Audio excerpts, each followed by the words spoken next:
This is AgriCountry, brought to you in part by Alice Chalmers and your nearby Alice Chalmers dealer.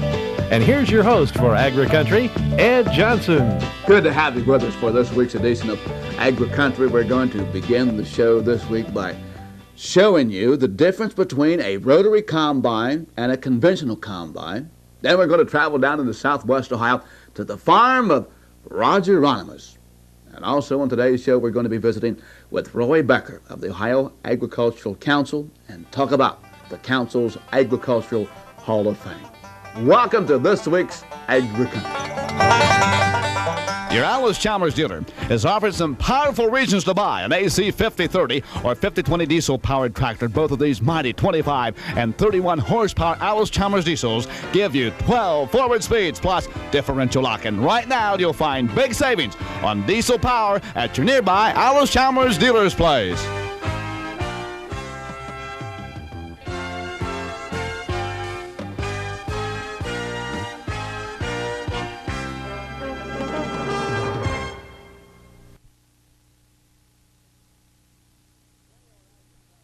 Today on AgriCountry, we want to cover a question that oftentimes comes up. Is it better to have a conventional combine or a rotary-style combine? With me, Jerry Schmidt of the Gleaner Combine People, Independence, Missouri. Jerry, nice to have you in Ohio. First, let's talk about the conventional combine. What makes it conventional? Well, a conventional combine is the type of combine that's been with us since day number one, even through the threshing machine days and up through the present day when the rotaries began to come in. And the basic difference is a conventional combine depends strictly on gravity for separation. The material passes between a cylinder, a threshing mechanism, and the concave, makes one pass. At that time, it begins to separate, and it's dependent strictly on gravity, so that the grain sifts through your straw or your mog, what we would call material other than grain, sifts through there and does its complete separation job. So as a result, a conventional machine, to get the job done in separation by gravity, needs area. And that is what normally takes place in the walker area. From the cylinder, open great concaves all the way back through the walker area, continues to separate. So it's dependent on gravity. As a result, it's dependent on area to get the separation done. And over the years, Jerry, there was not a great deal of change in the design of the concaves, was there? That's correct. Basically, your cylinder versus your concave style has remained pretty much the same. The one thing that has changed, in earlier years, they started out with a spike 2 cylinder. However, later on in years, they converted over to rasp cylinder, and the rasp cylinder has been basically the type of threshing mechanism we have used in the concaves and the cylinder mechanism on conventional combines. As we talk about the rotary combine, define now why we call it a rotary. All right, rotary combine is a combine that defies the laws of gravity. It depends strictly on centrifugal force. In other words, if you want to say it, it power separates. As the material revolves, it goes across the concave, but then stays inside of a cage area, and on the outside of the cylinder or rotor, referred to as both, either a cylinder or a rotor, it stays on the outside of it and makes a number of passes inside this cage. As it makes these passes, the grain is forced out of the cage, so it defies the laws of gravity. As a result, you do not need walkers, and that is why a rotary concept does not have as large of an area. You have more capacity with less physical size. And I understand, Jerry, that also allows us to harvest better quality grain. When I say quality, referred to less crackage. Yes, under most circumstances, it would be less crackage because of the fact that when you thresh it, you don't have to be as aggressive because you have the potential to do the threshing all the way through the system. Whereas on the comparable conventional combine, if threshing conditions get a little tougher, you may have to bear down a little more on your concave clearance or maybe your cylinder speed, and as a result could possibly crack it maybe in a tougher condition or in a wetter condition, whereas the rotary does not have to be as aggressive at getting that crop threshed off because it has a lot more area as it passes around that rotor or cylinder before it is discharged at the other end. So you're saying perhaps the rotary combine is a more efficient unit? Yes, you can, because of the power separation and because of its ability to thresh and separate through the continuous whole system, it has the ability to get that grain out of there as soon as it is threshed. And it gets it out of the system, and as a result gets that grain free flowing down through the cleaning system, and you're not working on the grain or pounding against it or threshing against it, which could cause crackage otherwise when you're trying to be more aggressive and get it all threshed off in one pass. We're talking definitely a major change in the design in combines. What are some of the disadvantages of a rotary? One area is that there still, without a doubt, is a demand for a conventional combine in the smaller acreages or smaller market areas. What can happen on a rotary combine is in your smaller capacity machines, the dollar value of that machine versus its capacity is higher than that conventional combine. Whereas when you go up the line to the higher capacity machines, it reverts to the rotary having the advantage of the fact that you get more capacity versus the dollar invested into that machine. So at the lower end, your smaller acreage type operations where maybe the days aren't as long or don't have as many acres to harvest, that dollar value is a distinct advantage to that conventional, whereas the rotary is a higher priced machine on the lower scale combines, model of combines. Jerry, as we look at these two combines, the rotary on our left, the conventional on our right, it would appear that this conventional combine, even with a 20-foot header, almost appears as a larger kind of unit. That's right, Ed.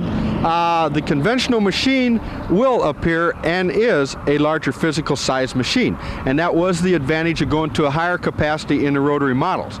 Let's assume that we have the two combines, the rotary, let's say it's a 20-foot because this one's a 24, our conventional is 20-foot. Two 20-foot headers, and the fellow's trying to decide whether he wants to buy a conventional or rotary. How many dollars approximately are we talking about difference in the two units? Well, when you're talking about a same class machine, be on even ground to compare, and you're talking about a conventional 20-foot versus a rotary 20-foot, in a round figure, and it again depends on how you equip the machine, but in a round figure, I would say you're probably talking about the rotary model being around $8,000 higher. As a result, in the smaller models, that market may be a tough one to look at because if you have fewer acreage, that $8,000 difference, $10,000, whatever it may be more difficult to justify. Do you get that additional capacity? Maybe not true. Do you reduce that crackage? Are you getting crackage on the conventional to begin with that you're not getting docked with it? On the other hand, you look at that rotary model, get into larger acreage or larger classes, let's say, and you're comparing the two 20-foot headers, that $8,000 may be a very small amount of money to the owner, because the bushels per hour he may be getting out in the larger acreage and larger yields will more than pay for that $8,000 difference. So in other words, he's getting more bushels out harvested with this machine in the same period of time as he would be with the conventional combine. Jerry Smith, Cleaner Combine Company, Independence, Missouri. Nice to have you as a guest on AgriCountry. Thank you.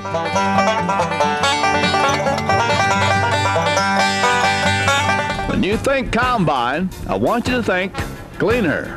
Remember that your Alice Chalmers dealer has both the rotary and conventional in 6 different sizes. The Gleaner gives you more capacity, more productivity, and more value for your dollars invested.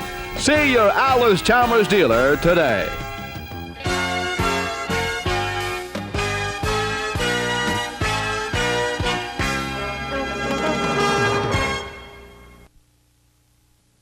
You've heard about being down Tobacco Road. Now we're somewhere in Adams County, and here are the directions that Luana Ronimus gave us. Get down to West Union however you can. You're on your own. Then take State Route 125 east for about 4 miles. Come to a country store at the fork in the road. Then she says take the left fork and go about 2 miles down a big old steep hill. At the bottom, you'll see a mobile. The next lane is ours. Good luck. Each week here on AgriCountry, we try to take you into a different area of Ohio, and this week we have ventured into far southwest Ohio, into Adams County. And of course, cow-calf operations here are extremely popular. From here, we're going to take you to the family farm of Roger and Luana Ramanas. One of the purposes of AgriCountry is not only to take you to many different counties in Ohio, but to many different kinds of operations.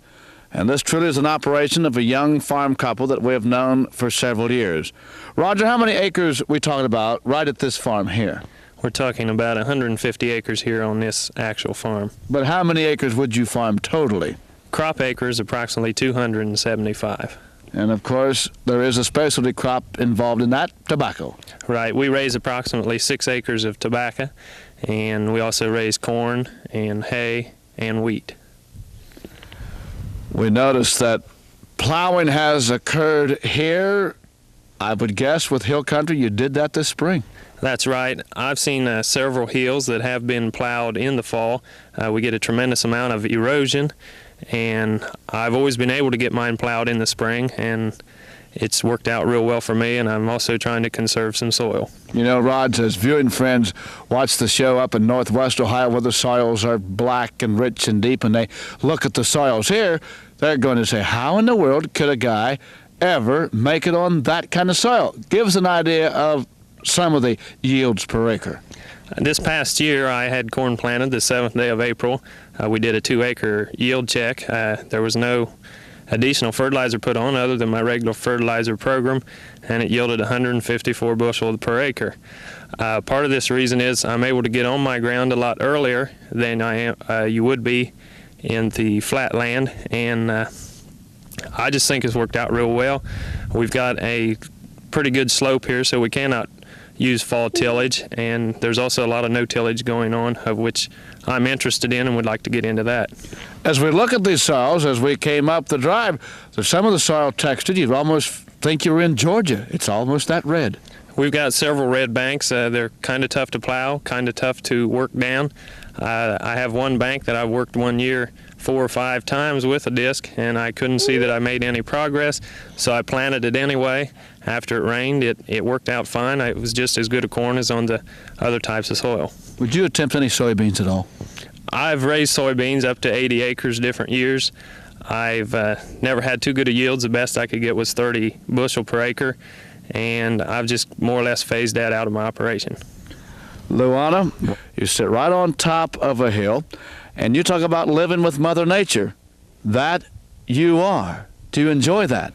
Yes, I do. I'm kind of a loner anyway, so this fits my alley. Were you originally a farm gal? About half and half. My dad's worked in several different types of jobs. Right now he is farming. That's his main love. Well, what's it like here in the winter? Cold.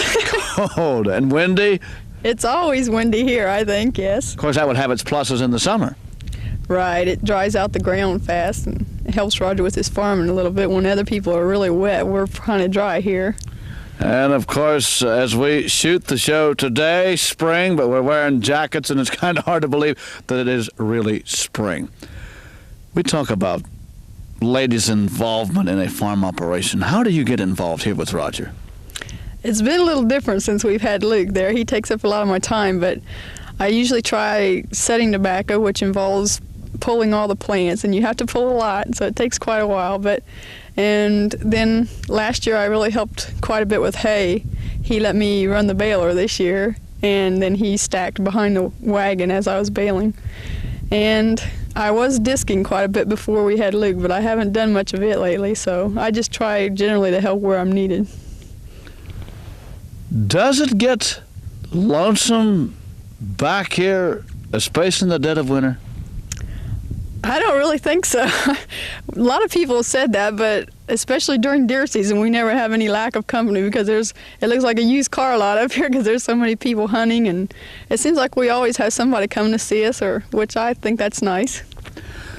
Roger, you shared when we came in that your philosophy is, as a young farmer, that you and Luana want to make the investment into the soil, into the equipment, and then you'll take a look at the other niceties.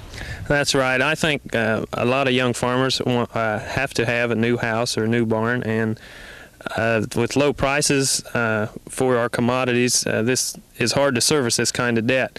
I'd like to have a new house, I'd like to have a new barn, but these things are going to have to wait until we get part of the investment in the farm taken care of, build up some more equity, and then from there on I hope we can improve our lifestyle as far as house and barns go.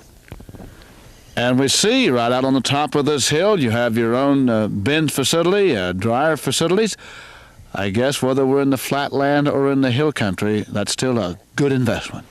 I think so. As far as for my operation goes, I try to forward contract what corn I cannot store, but it does help tremendously at harvest time. There's a shortage of trucking down here and not too many grain markets here close, so I can harvest quicker, unload my corn in my own grain bid, and then on rainy days or bad weather we can get trucks up to come and haul this grain away. I see you have the individual farrowing houses. Certainly reminds me of the good old days, but they're still practical. I've had excellent luck with them. I didn't want to build a farrowing house or something that would guarantee that I would be in the hog business. I'm planning on staying in the hog business, but here was an opportunity to use a small investment and raise several pigs. They worked out excellent for me. I've had excellent weaning averages out of these boxes and not using any heat or any electricity whatsoever. You go ahead and sell them as feeder pigs, or will you fatten them on out? That's right. They're sold with the Southern Ohio Feeder Pig Association at Producers Livestock in Hillsboro. I've had some pretty good pigs, and I think this is also a good market for these pigs. What kind of per litter averages might we be talking about? Usually in the summer, the last couple of years, I've been weaning approximately 9 pigs per sow, and during the winter months, 8 pigs per sow. And with that, we want to take you viewing friends, because his specialty crop is tobacco. It's that time of year that we're going to share with you tobacco beds, and we're going to go from this beautiful spot on the top of this hill out to those beds. Coming into southwest Ohio this time of year, you'll see tobacco beds dotting the countryside. Are tobacco beds, Roger, of uniform size? No, not always. I sow my tobacco beds 9 feet wide by 100 feet long. Many people sow theirs 12 feet wide by 100 feet long. Some canvases are 135 feet long, and some people sow beds solid for 800 feet or even farther down through a field. The canvas, you're referring to the white material? Right. This is not actual canvas here. What we used to use was cotton canvas. This is a product called nylon remay. We like to think that it brings the plants on a couple weeks earlier. This is due to data put out by the University of Kentucky. And when would you set out the tobacco beds? I try to sow mine the first part of April or the latter part of March. These can be sown anytime from February up to almost the 1st of May. And freezing weather, though, could be a problem? I think so. If the plants are up, I think weather down below the 20s. This product, I don't think, it keeps it warm, but I don't think it'll keep it that warm due to windy conditions where the temperature is in the teens. So therefore, young plants might be frozen off. It might be a possibility of having to resow the beds. They used to steam these beds, Roger, but I don't think that happens anymore, does it? No, I have never seen it. It might possibly happen in the southern tobacco belts. We used to burn them all the time, use slabs or just old wood and burn them, but now we come around to using a chemical called methyl bromide and fumigating the soil. Now, why do you fumigate? To kill every weed seed that's in the soil. We're sowing very fine seed. A teaspoonful will plant as many acres of tobacco as you'll ever take care of, and they cannot afford to have competition from other weeds. A teaspoon of tobacco seeds, again, would provide you how much? I don't know exactly how many seeds in it, but they're very, very small. We have to pay $5 for a 1/12 of an ounce of a hybrid tobacco seed. And let's assume, Luana, that the plants are in the field, have been set. Do you get involved after that, or do you just start baling hay at that point? He runs the cultivator with the tractors through it, and that does a pretty adequate job of keeping the weeds out. If they do get a lot of weeds in them, we used to have to get the hoe out, and I can do that pretty well. The new 8000 series tractors from Alice Chalmers deliver 360-degree visibility and a sleek new styling with big, quiet, comfortable cabs. Enter from either side and carry enough fuel for a day's work. And here's the new 390 corn planter, available in 8, 12, 16, or 24-row units for accurate, conventional, or no-till planting. See your Alice Chalmers dealer today.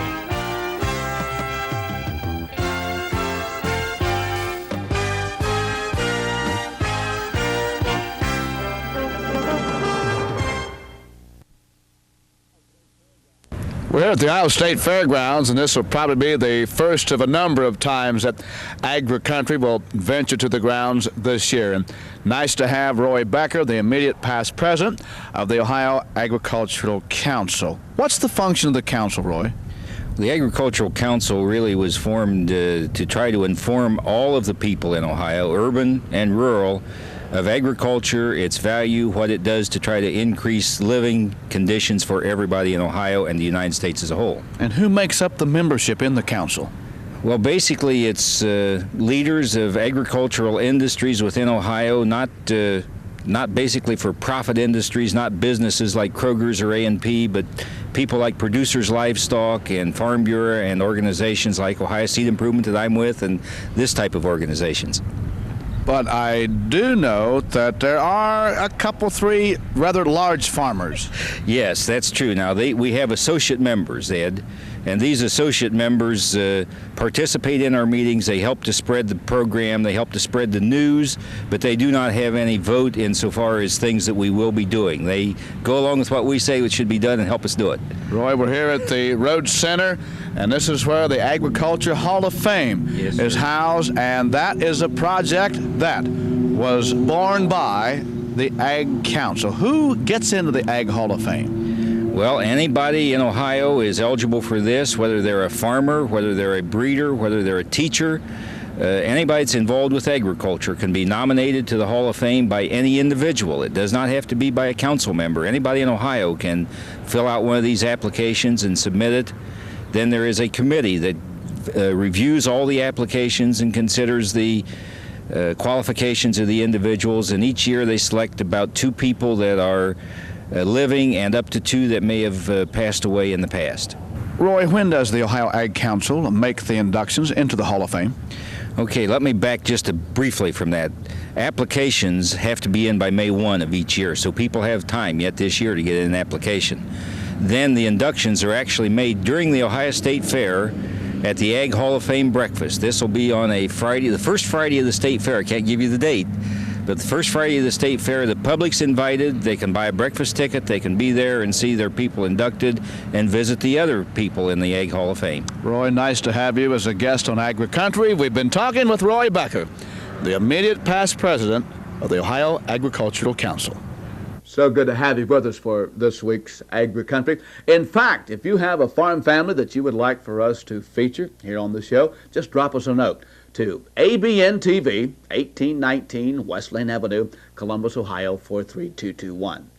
Next week on AgriCountry, we're going to take you to the ever-popular Ohio FFA Judging Contest.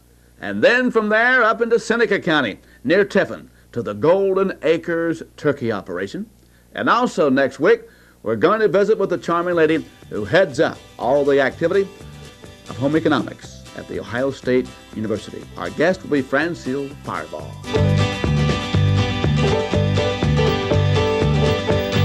Thank you for joining us today for AgriCountry with Ed Johnson, brought to you in part by Alice Chalmers and your local Alice Chalmers dealer.